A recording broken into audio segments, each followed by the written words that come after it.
Hello বন্ধুরা, কেমন আছো তোমরা সবাই? আশা করি অনেক অনেক ভালোই আছো।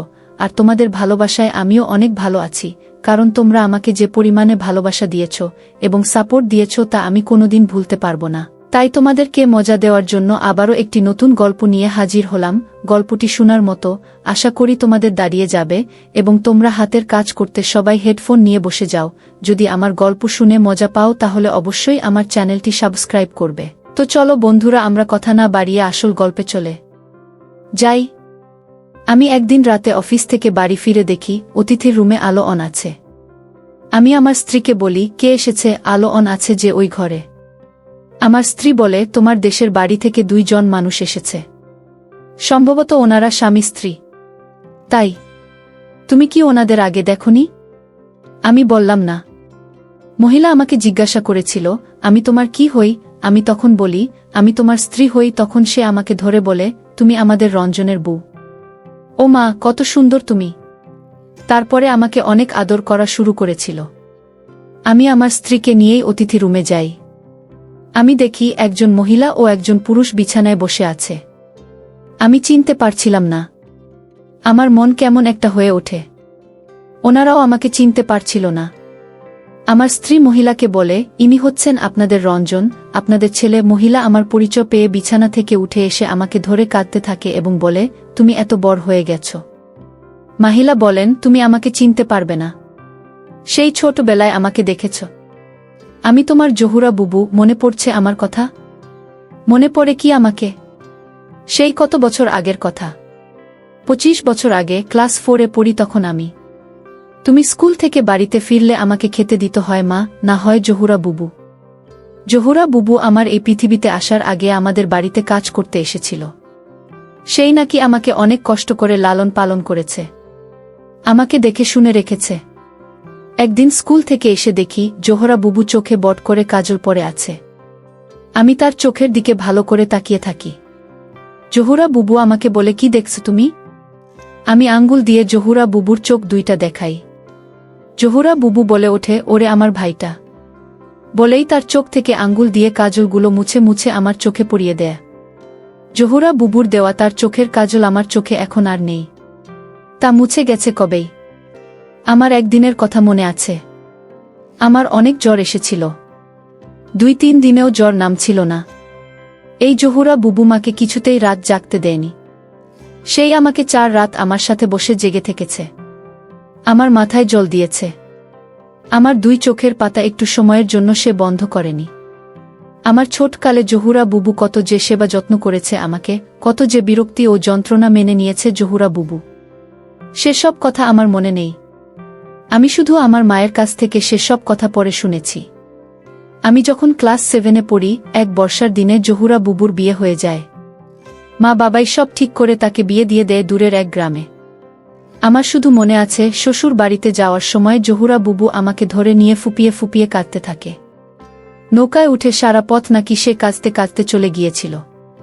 বিয়ে হয়ে যাওয়ার পরে জহুরা বুবু মাঝে মাঝে আমাদের বাড়িতে ঘুরতে আসত।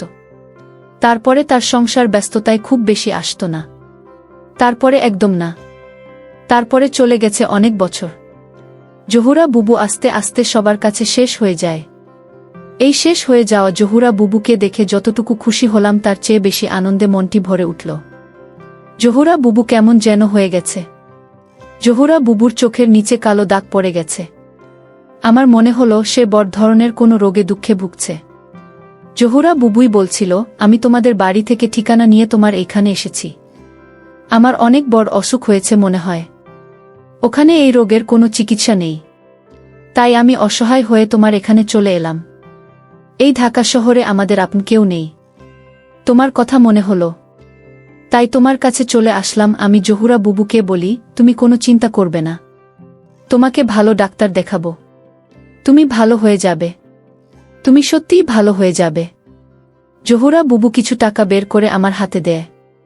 বলে, জানি না কত খরচ হবে। তুমি এখান থেকে খরচ করবে। আমি ওই মুহূর্তে জহুরা বুবুকে কোনো করুণা করতে চাই না। আমি তার হাত থেকে টাকা নিয়ে নেই। রুমে এসে আমি আমার স্ত্রীকে বলি, জানি তোমাকে না বললেও তুমি ওনাদের জন্য অনেক করবে। তবুও বলছি, তুমি বিরক্ত হবে না? তোমাকে একটা কথা বলি, এই জহুরা বুবু আমার বড় বোনের মতন, আমার মায়ের মতন। আমার সব শরীরে ওনার মায়া, মমতা, আদর স্নেহ আছে। আমার ছোলো ছোলো চোখ দেখে ও শুধু বলল, ওনাদের কোনো অসম্মান ও অবহেলা হবে না। তুমি দেখ, শহরের সবচেয়ে ভালো বিশেষজ্ঞ ডাক্তারকে জহুরা বুবুকে দেখাই। ওনার সব কিছু চেক আপ করানো হয়। সবগুলো রিপোর্ট পেতে 2-3 লেগে যায়। ইতোমধ্যে ঔষধও খেতে থাকে। সুন্দর চিকিৎসা পেয়ে জহুরা বুবুর মুখে হাসি ফুটে ওঠে। একদিন রাতে টেবিলে বসে খাচ্ছিলাম, আমার খাওয়া দেখে জহুরা বুবু আমার স্ত্রীকে বলছিল, বুমা, তুমি রঞ্জনকে এত ঝাল ভাত খাওয়াও কেন? ও তো ছোটবেলায় ঝাল ভাত খেত না, শাকসবজি দিয়ে ভাত খেত। ও কোনো সময় নিজ হাত দিয়ে ভাত খেত না। চাচি আম্মা, না হয় আমি তুলে ভাত খাওয়াতাম। আর একদিন আমার মাথার চুলে তেল নাই দেখে আমার স্ত্রীকে বলছিল, বুমা, তুমি ওর মাথায় তেল দিয়ে দাও না কেন? সরিষার তেল নিয়ে আসো, আমি ওর মাথায় তেল দিয়ে দেই। এই রকম আরও অনেক কিছু ওই অল্প কয়দিনে আমাকে পেতে হয়েছে। ইতোমধ্যে সব রিপোর্টগুলো পেয়ে যাই আমি।